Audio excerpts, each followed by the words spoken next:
നമ്മുടെ തട്ടുകടയിൽ നിന്നൊക്കെ നല്ല ടേസ്റ്റിൽ കഴിക്കുന്ന ഒരു കോഴിക്കാലുണ്ട്. അത് നമ്മുടെ വീട്ടിൽ എങ്ങനെയാണ് തയ്യാറാക്കുന്നതെന്ന് നോക്കാം. അതിന് വേണ്ടി ഇതാ കപ്പ നല്ലോണം കഴുകി വൃത്തിയാക്കി വെച്ചിട്ടുണ്ട് കേട്ടോ. ഇതിനെ നമുക്ക് നീളത്തിൽ കട്ട് ചെയ്തെടുക്കാം.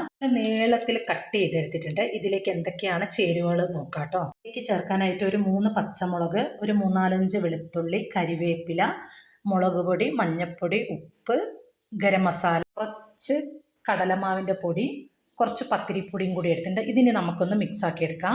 കട്ട് ചെയ്തതെല്ലാം കൂടി പാത്രത്തിൽ ഇട്ട് കൊടുത്തിട്ട് കട്ട് ചെയ്യാൻ ഭയങ്കര ബുദ്ധിമുട്ടാണ്, പക്ഷെ കഴിക്കാൻ അപാര ടേസ്റ്റാണ് കേട്ടോ.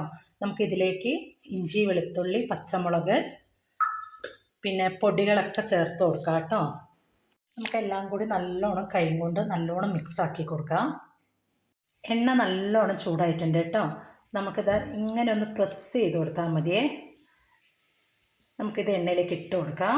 നമുക്ക് ഓരോന്നായിട്ട് ഇങ്ങനെ ചേർത്ത് കൊടുക്കാം കേട്ടോ.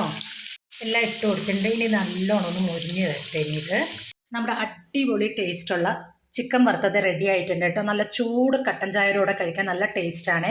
ഞാൻ ഇതിനകത്ത് കായത്തിൻ്റെ പൊടിയും കൂടി ചേർത്തായിരുന്നു. അത് ഞാൻ വീഡിയോയിൽ കാണിക്കാൻ ഞാൻ മറന്നു പോയായിരുന്നു.